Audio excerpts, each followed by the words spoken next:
여러분 혹시 죽을 만큼 고통스럽다, 여러분 이런 이야기들 한 번쯤은 들어보신 적이 있으시죠? 사실 죽음이라고 하는 것은 우리가 인생에 있어서 가장 절망스럽고도 두려운 일들 중에 하나입니다.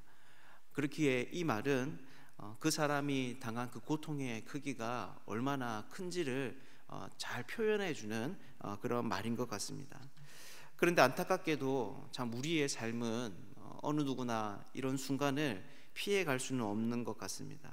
어떤 사람이든 간에 인생에 한두 번은 정말 이런 말을 내뱉을 수밖에 없는 그런 순간을 맞이하게 되는 것이죠. 그렇다면 우리는 이런 극한 고통의 문제를 당하였을 때 여러분 어떻게 해야 할까요?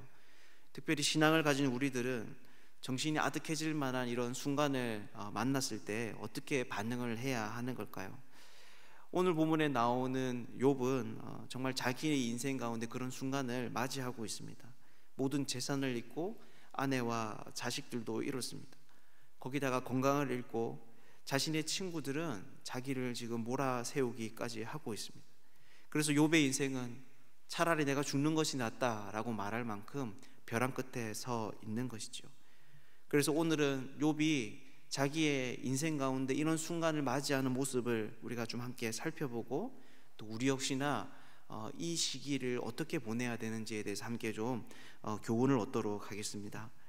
우선 오늘 이야기는 1절에서 10절 그리고 11절에서 21절 두 부분으로 끊어서 우리가 볼 수 있습니다. 우선 1절에서 10절의 내용을 살펴보면 두 가지 대조가 되는 시간의 흐름이 나옵니다. 1절에서 5절까지는 시간의 흐름이 굉장히 느린 것처럼 나오고요. 그리고 6절에서 10절은 굉장히 짧은 것처럼 보여집니다. 여러분, 그러면 이런 시간의 대조가 우리에게 말해주는 것이 무엇일까요? 우선 1절에서 5절을 보면 욥은 자기가 당하고 있는 고통에 대해서 말하고 있습니다. 그가 겪는 고통이 어떤 것입니까? 1절, 2절을 보면 자신의 삶이 품꾼 종과 같다고 이야기를 합니다. 여기에서 품꾼은 군인이라는 뜻을 가지고 있습니다. 용병이라는 그런 뜻이 있고요. 또한 종은 우리가 잘 아는 그 노예를 의미합니다. 그렇게 이들의 삶이 어떻겠습니까? 하루하루가 정말 고역인 것이죠. 오직 그들에게 기쁨은 저녁에 누리는 쉼과 한 달에 한 번 돌아오는 삭슬을 받는 그 날밖에 없습니다. 욥은 지금 자신의 삶이 바로 그와 같다고 말을 하고 있습니다. 그래서 4절을 보면 그 인생이 너무 고통스러운데 밤을 맞이하는 환자의 기분과 같다고 이야기를 하는 겁니다. 그래서 5절을 보면 그런 밤에 어떤 고통이 찾아오는지에 대해서 말하는데요, 바로 앞에서 살펴보았던 그의 어떤 질병, 바로 피부병에 관한 이야기입니다. 그러니 욥에게 있어서 하루 24시간은 어떻겠습니까? 너무너무 지루하고 너무너무 시간이 잘 가지 않는 그런 상황에 있는 것이죠. 반면 인생 전체를 보면 또 욥은 어떻다고 이야기합니까? 그것이 6에서 9절에 나오는 이야기인데요, 여기에 보면 하루하루가 욥에게 너무 길지만 인생 전체는 너무 짧다고 이야기합니다. 그래서 6절을 보면 나의 날은 배틀의 북보다 빠르다라고 합니다. 배틀에서 직무를 짜서 이리저리 움직이는 것처럼 자신의 인생이 그렇게 빨리 지나가고 있는 거죠. 그리고 7절을 보면 바람과 같다고 말을 하고, 8절은 나를 본 자가 다시 자기를 보지 못할 것이라고 말하며 자신의 인생이 9절에서는 구름과 같다고 이야기를 하고 있습니다. 여러분, 그렇다면 이것이 말하는 바가 뭘까요? 11절을 보면 그것에 대해서 알고 있는데, 바로 욥은 지금 자신이 내뱉는 이 말이 무엇인지에 대해서 이야기를 합니다. 그것이 무엇입니까? 바로 불평입니다.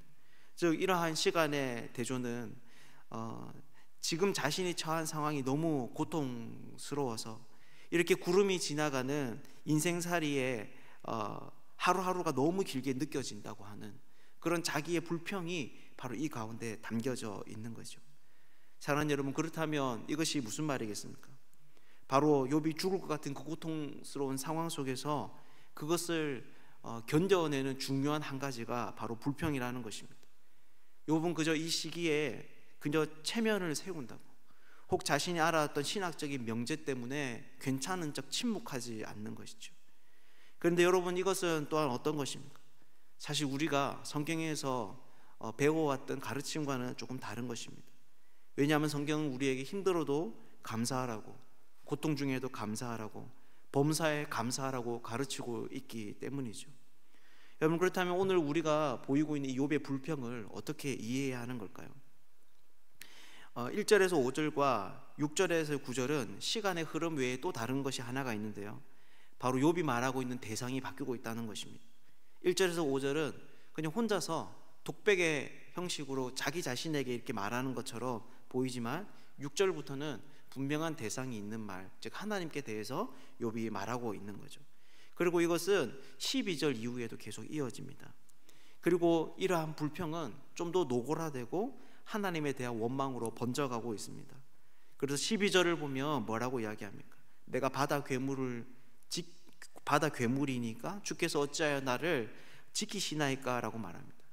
여기서 바다 괴물은 그 당시 문화를 살펴보면 창조에 관한 미신, 그런 설화에 나오는 악한 세력을 의미합니다. 그러니까 바다는 굉장히 부정적이고 악한 존재인 것이죠. 그렇게 여기서 지킨다라고 하는 말은 보호한다라는 긍정적인 의미가 아니라 감시한다에 가까운 의미입니다.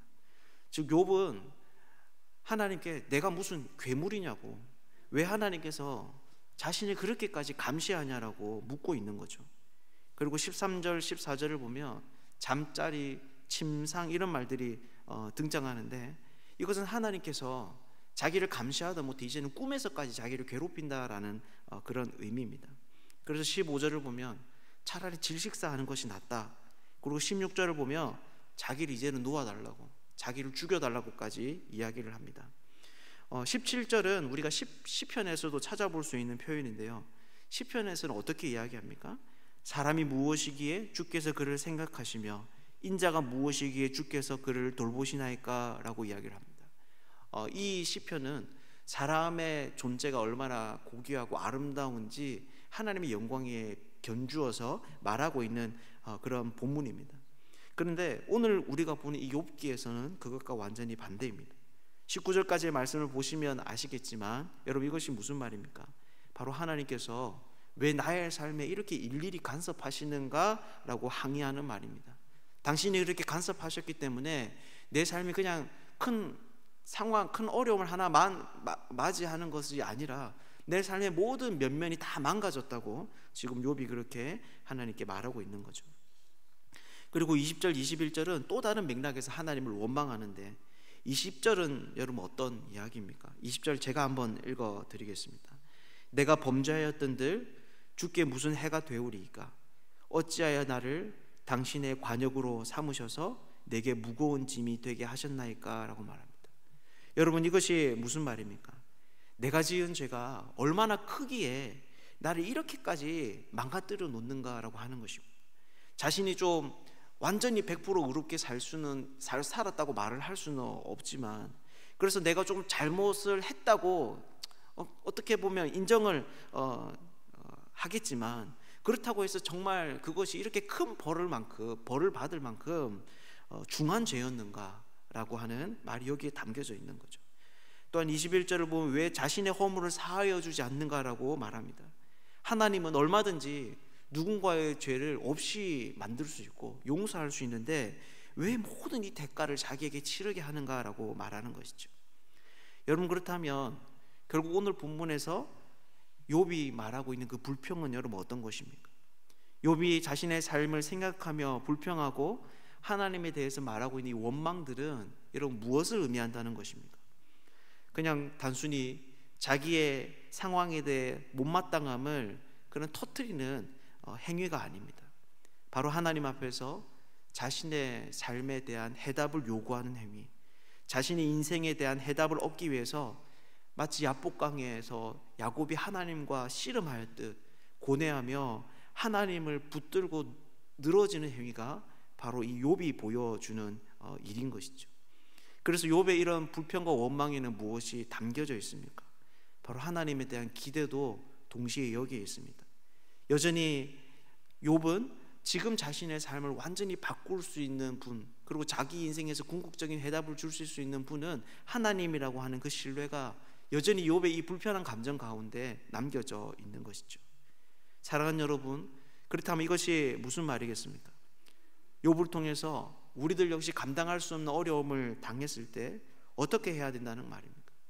바로 하나님 앞에 나아갈 수 있어야 된다는 것입니다. 그 주어진 상황이 우리를 혹 불편하게 하고 원망하게 하더라도 오히려 그 마음을 동력 삼아서 하나님 앞에 나가 그분과 씨름할 수 있어야 된다라고 하는 거죠.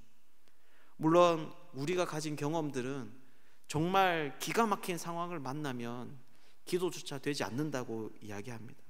맞습니다. 정말 우리가 그런 순간을 만나면 우리의 마음이 힘을 잃어버립니다. 너무 고통스러운 것이죠. 하지만 우리가 기억해야 될 것은 그렇다고 해서 그것이 우리가 당면한 상황 속에 우리가 가져야 할 정답은 아니라는 것입니다. 정말 우리가 해야 하는 것은 그런 상황 속에서 우리의 마음을 정직하게 쏟아 놓는 것입니다. 상황에 압도당해서 또 우리가 가지고 있는 어떤 그 입장 때문에 침묵하고 참는 것이 아니라 솔직하게 자신의 아픔을 직면할 수 있어야 되는 거죠.